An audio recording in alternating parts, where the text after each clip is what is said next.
Assalamualaikum warahmatullahi wabarakatuh. Bismillahirrahmanirrahim. Rabbi shrahli sadri wa yassirli amri wahlul 'uqdatam min lisani yafqahu qawli. Amma ba'du. Salam sejahtera untuk kita semua. Semoga Allah memberkati kita. Perkenalkan, nama saya Muhammad Salehuddin, MPD. Saat ini saya sebagai dosen tetap Pendidikan Agama Islam, Program Studi Sistem Informasi di STIMIK Komputama Majenang. Pada kesempatan ini, saya membuat video ini untuk melengkapi salah satu persyaratan dalam pengajuan sertifikasi dosen tahun 2025, yaitu pernyataan diri dosen dalam unjuk kerja Tridharma Perguruan Tinggi yang disingkat menjadi PDD UKT-PT. Pada kesempatan ini, mata kuliah yang saya ambil sebagai contoh proses pembelajaran adalah mata kuliah Pendidikan Agama Islam. Mata kuliah ini merupakan mata kuliah umum dan wajib diambil mahasiswa dengan bobot 2 SKS yang diberikan kepada mahasiswa semester 1. Mata kuliah ini bertujuan untuk membekali mahasiswa dengan pemahaman mendalam tentang ajaran Islam serta penerapannya dalam kehidupan sehari-hari. Mata kuliah ini membahas tentang kaidah-kaidah dalam agama Islam dan manfaatnya dalam kehidupan bermasyarakat, berbangsa, dan bernegara yang berasaskan Pancasila. Penerapan ajaran-ajaran agama dalam saintek yang ada hubungannya dengan etika beragama. Penerapan ajaran-ajaran agama dalam saintek yang ada hubungannya dengan etika beragama.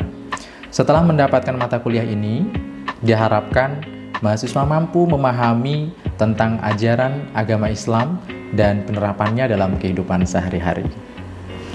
Capaian pembelajaran lulusan program studi meliputi sikap, yaitu bertakwa kepada Tuhan Yang Maha Esa, taat hukum, dan disiplin dalam kehidupan bermasyarakat dan bernegara.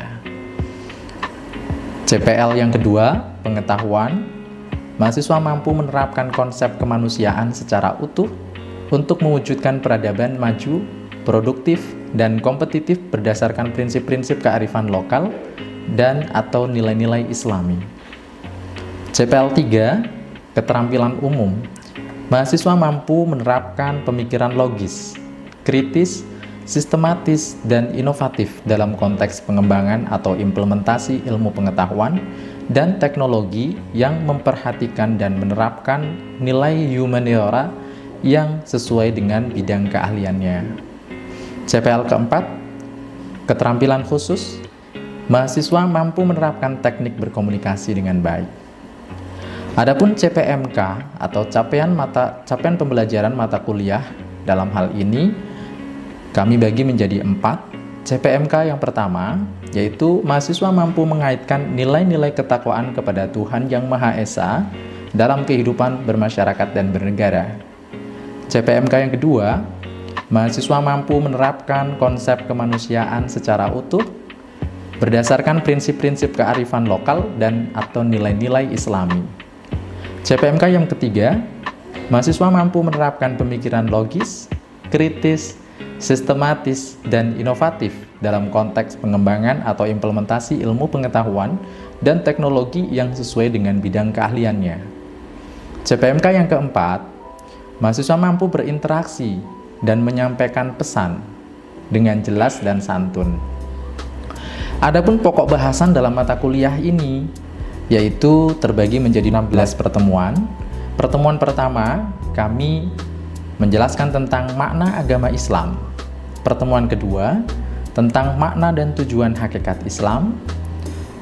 Pertemuan ketiga, tentang tujuan Islam. Pertemuan keempat, sumber agama Islam. Pertemuan kelima, hakikat manusia. Pertemuan keenam, kedudukan manusia.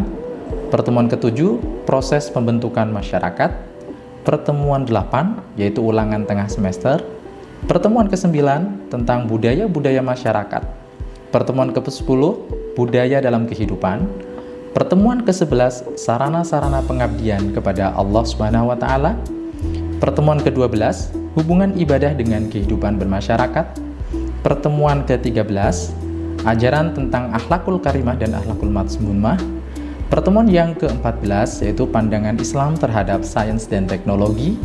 Pertemuan ke-15 yaitu perilaku pergaulan bebas atau free sex dalam pandangan hukum Islam dan masyarakat. Dan pertemuan ke-16 adalah ujian akhir semester. Referensi utama dalam pembelajaran pendidikan agama Islam ini, yang pertama adalah saya mengambil dari bukunya Muhammad Daud Ali dengan judul Pendidikan Agama Islam, diterbitkan di Jakarta PT Raja Grafindo Persada tahun 2021. Yang kedua adalah Al-Ghazali dalam bukunya Sejarah Perjalanan Hidup Nabi Muhammad SAW, diterbitkan di Kota Yogyakarta, Mitra Pustaka tahun 2006. Yang ketiga adalah dari Kementerian Agama Republik Indonesia, Al-Quran dan terjemahannya, diterbitkan di Jakarta, Kementerian Agama tahun 2019.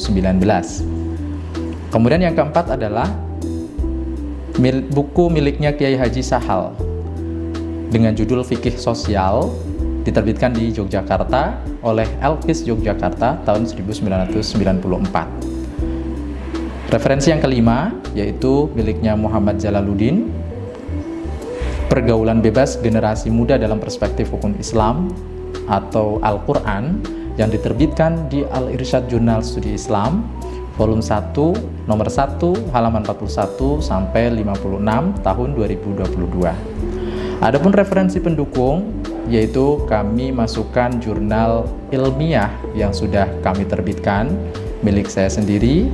Yang pertama adalah jurnal dengan judul Informasi dalam Perspektif Islam yang diterbitkan di Jurnal Teknologi Informasi dan Bisnis volume 2 nomor 1 halaman 1 sampai 14 tahun 2020. Adapun referensi pendukung yang kedua yaitu dengan jurnal saya sendiri dengan judul Urgensi Pendidikan Agama Islam di Era Digital yang diterbitkan di Jurnal Teknologi dan Bisnis volume 4 nomor 1 halaman 42 sampai 52 tahun 2022. Adapun pendekatan pembelajaran, saya menggunakan DIA yang terdiri dari Delivery, Interaction, dan Assessment. Delivery di mana mata kuliah ini disampaikan secara langsung baik luring maupun daring dengan memanfaatkan media atau fasilitas yang ada di dalam ruangan yang sudah dilengkapi. Untuk kegiatan daring, saya menggunakan Zoom Meeting, Google Meet, YouTube, maupun LMS yang sudah difasilitasi oleh STIMIK Komputama Majenang. Adapun metode pembelajaran yang saya gunakan dalam proses pembelajaran mata kuliah ini, yaitu saya menggunakan berbagai macam metode pembelajaran. Yang pertama, menggunakan metode ceramah. Digunakan untuk menjelaskan dan mengeksplorasi tema yang akan disampaikan. Yang kedua, saya menggunakan metode presentasi, di mana peserta didik menyampaikan materi atau informasi kepada audiens secara kelompok dengan menggunakan media visual ataupun lisan. Yang ketiga adalah dengan diskusi. Pendekatan pembelajaran yang melibatkan interaksi aktif antara mahasiswa dan dosen atau antara mahasiswa untuk membahas suatu topik, memecahkan masalah, atau mencari solusi bersama. Dan yang keempat, saya menggunakan metode student-centered learning yang berdasarkan pada based problem learning, di mana media pembelajaran disesuaikan dengan kebutuhan mahasiswa. Saya sebagai dosen menjadi fasilitator pembelajaran yang berfokus pada mahasiswa dengan berbagai bahan pembelajaran. Aspek penilaian dalam mata kuliah ini yaitu terdiri dari kehadiran, tugas, ujian tengah semester, dan ujian akhir semester. Untuk kehadiran tersendiri yaitu 75%. Mengapa? Karena syarat dalam mengikuti UAS ataupun UTS, mahasiswa wajib hadir dengan bobot 75%. Maka ketika mahasiswa tidak memenuhi syarat 75%, UAS dan UTS tidak bisa diikuti oleh mahasiswa STIMIK Komputama Majenang. Hal ini sudah disesuaikan dengan pedoman akademik serta sistem manajemen akademik yang terdapat di STIMIK Komputama Majenang. Untuk penilaian bobot dalam tugas, yaitu kami memberikan 25%, ujian tengah semester 30%, dan ujian akhir semester 45%. Sehingga total pencapaiannya adalah 100%, kecuali kehadiran. Berikut adalah proses pembelajaran yang dilakukan secara luring di dalam kelas. Assalamualaikum warahmatullahi wabarakatuh. Waalaikumsalam warahmatullahi wabarakatuh. Selamat pagi mahasiswa sekalian. Selamat pagi, Pak. Ya, bagaimana kabar hari ini? Alhamdulillah. Ya, baik semua ya, sehat semua ya. Mudah-mudahan kesempatan pertemuan hari ini bisa membawakan berkah dan bisa bermanfaat untuk kita semua. Sebelum kita memulai pembelajaran hari ini, ada yang mau memimpin doa terlebih dahulu? Silahkan. Ayo. Ya, Mas Arju, silahkan Mas Arju. Oke teman-teman, sebelum kita mulai pembelajaran hari ini, sebaiknya kita berdoa dulu. Berdoa, mulai.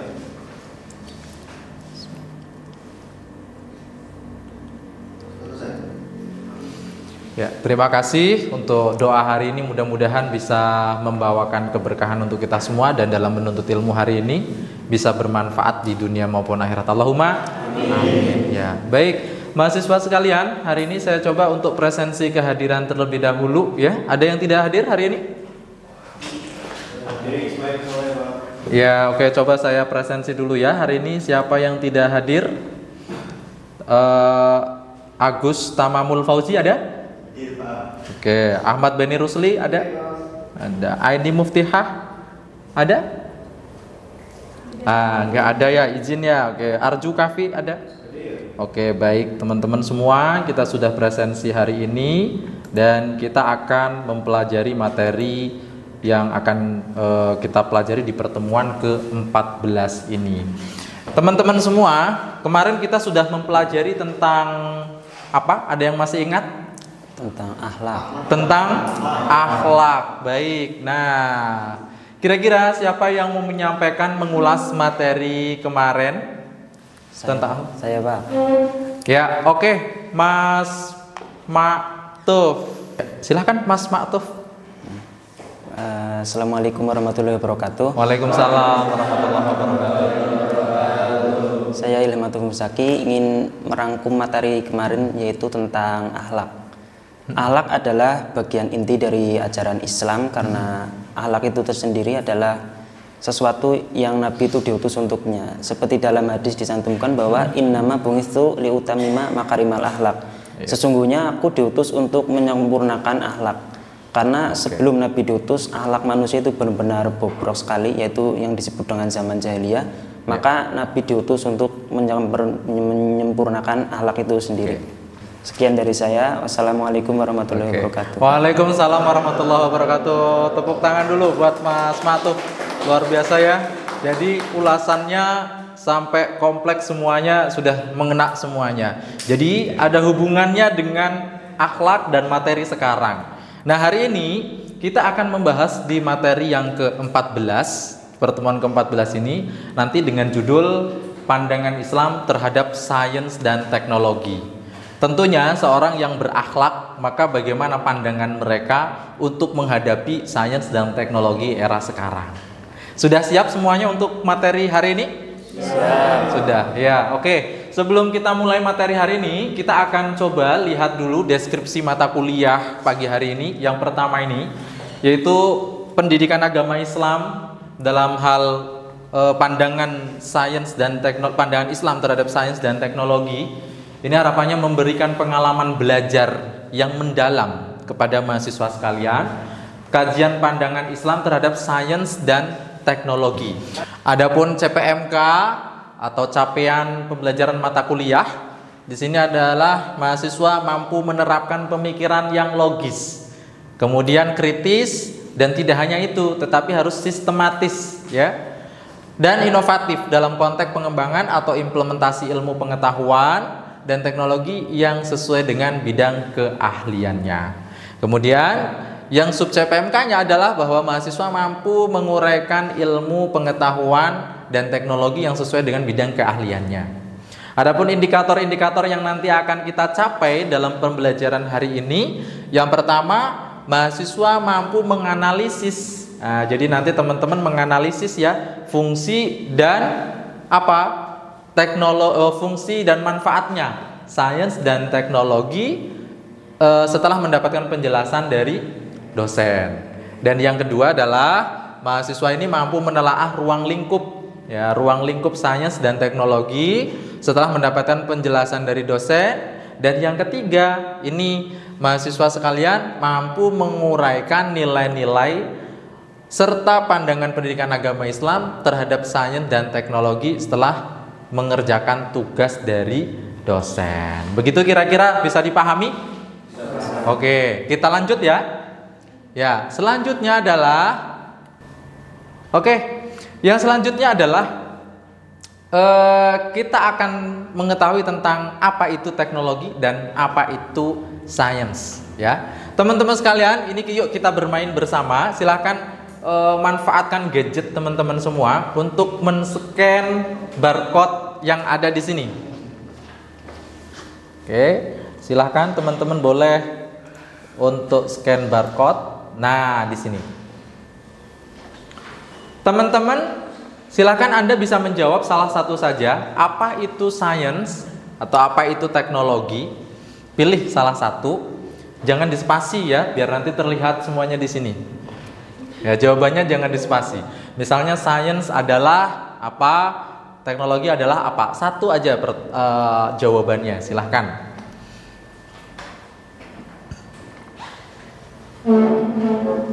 Ayo kita tunggu.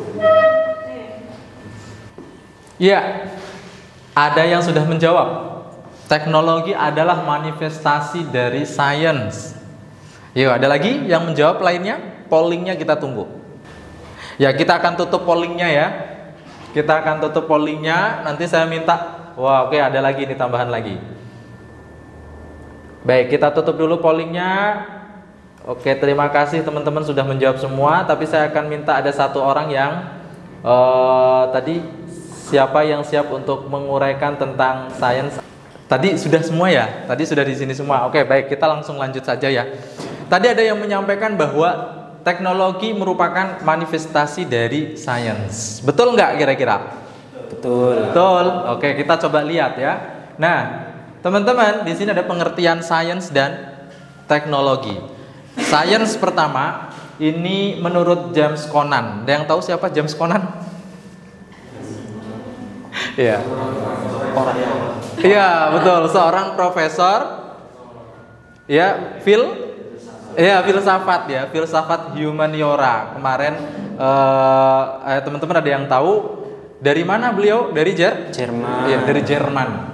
Beliau menyampaikan bahwa sains itu adalah skema konseptual ya, berhubungan suatu sama lain dan tumbuh sebagai hasil eksperimentasi atau observasi. Jadi kalau kita bicara tentang sains, itu pasti ada hubungannya dengan observasi atau eksperimen ya. Teknologi, apa ini teknologi? Bahwa menurut Peter J. Denning. Nah, ada yang tahu siapa Peter J. Denning? Ayo, siapa? Beliau adalah profesor. Ya, profesor juga. Sama. Beliau profesor dari Amerika Serikat. Ya. Profesor J. Denning ini adalah seorang profesor. Beliau itu ahli di dalam ilmu IT, dalam hal ilmu teknologi juga. Dia menyampaikan bahwa teknologi itu penerapan pengetahuan ilmiah. Jadi sains pengetahuan ilmiah tadi kemudian diterapkan untuk apa? Untuk menciptakan sebuah alat atau mesin. Ya, di situ digunakan untuk apa? Tujuannya adalah memecahkan sebuah masalah-masalah yang praktis.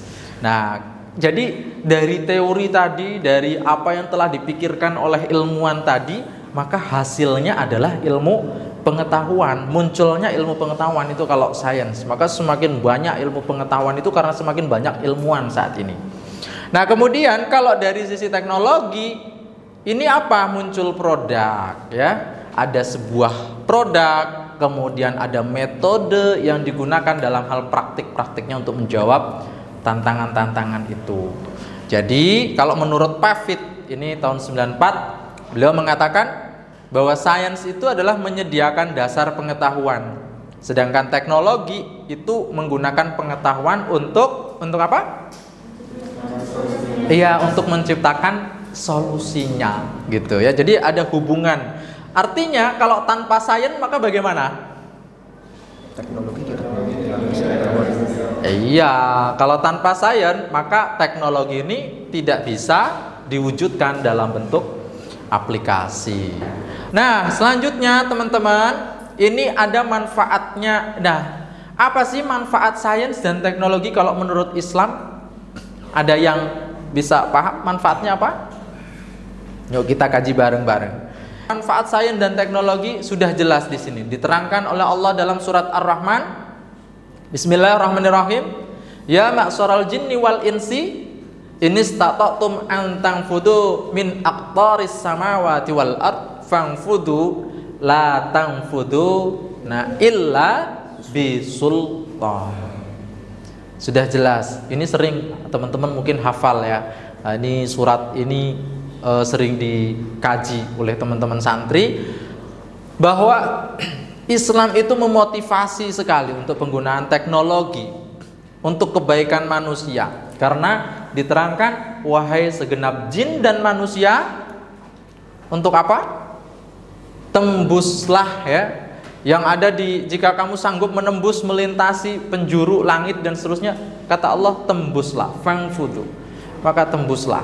Tetapi ingat bahwa kamu tidak akan mampu ya kecuali ada kekuatan dari Allah Subhanahu wa taala. Jadi tetap Allah itu yang akan memberikan kekuatan dan memberikan petunjuk kepada manusia-manusia yang memiliki keilmuan tinggi itu. Oke, selanjutnya apakah ada pertanyaan sampai di sini? Saya, Pak. Ya, oke, Mbak Mila silahkan. Saya izin bertanya, Pak. Ya. Nama saya Carmila, NIM 24572019. Oke. Bagaimana kita bisa menyikapi perang informasi dalam Islam di era teknologi yang masif? Ya, baik. Terima kasih ya pertanyaannya Mbak Mila.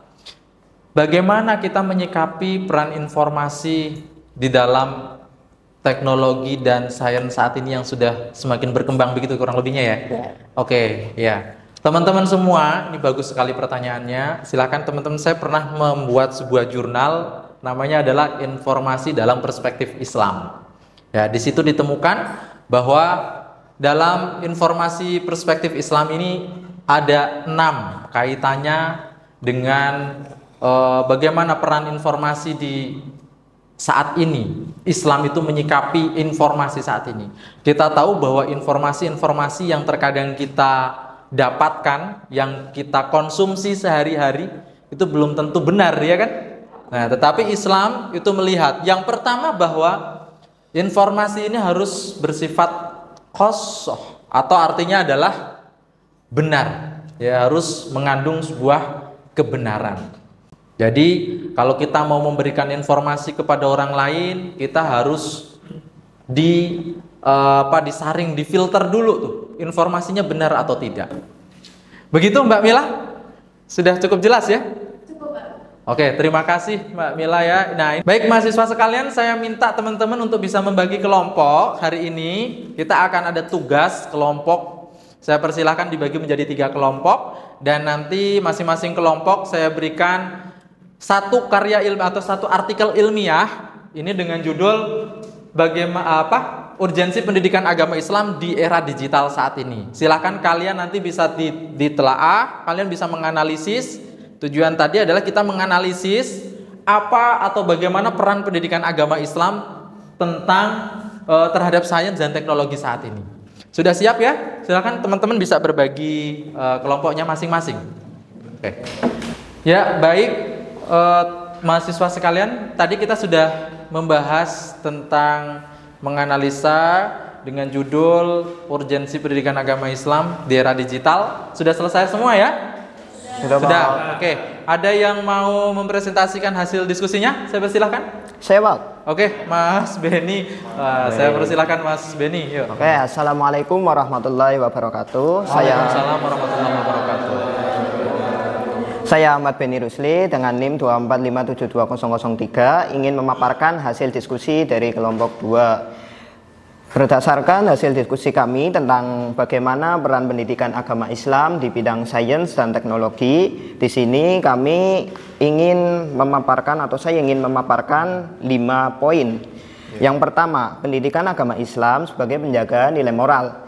Pendidikan agama Islam berperan mempertahankan karakter dan etika siswa dalam menghadapi tantangan global di era digital saat ini.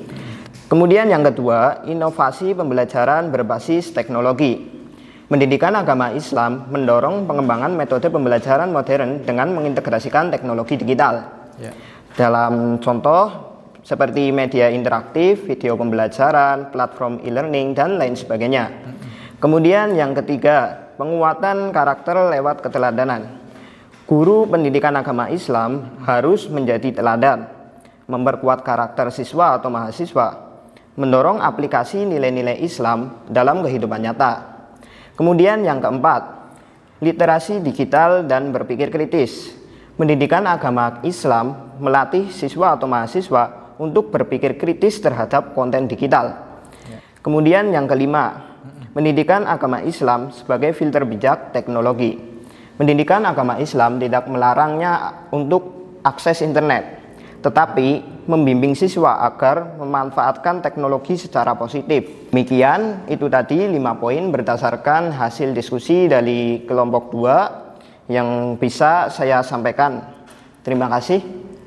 Oke, terima kasih ya untuk kelompok 2 ya. Tepuk tangan dulu buat kelompok 2. Ya. Jadi bahwa pendidikan agama Islam saat ini memang masih memiliki peran yang sangat tinggi, terutama dalam memfilter informasi-informasi dengan perkembangan sains teknologi yang semakin tinggi. Ya. Begitu saya kira ya. Nah, teman-teman sekalian, hari ini saya persilahkan ada yang mau menyimpulkan materi. Kita coba sebagai bentuk refleksi akhir pembelajaran ini. Di sini ada yang mau menyimpulkan. Saya, Pak. Ya, baik Mas Arju, saya persilahkan. Ya. Oke, Assalamualaikum warahmatullahi wabarakatuh. Waalaikumsalam warahmatullahi wabarakatuh.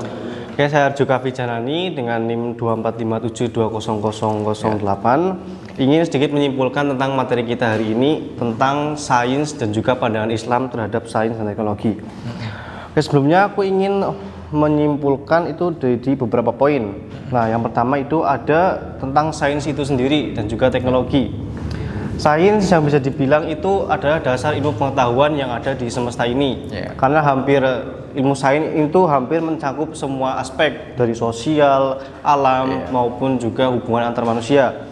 Jadi sains ini bisa dikatakan sebagai dasar pengetahuan.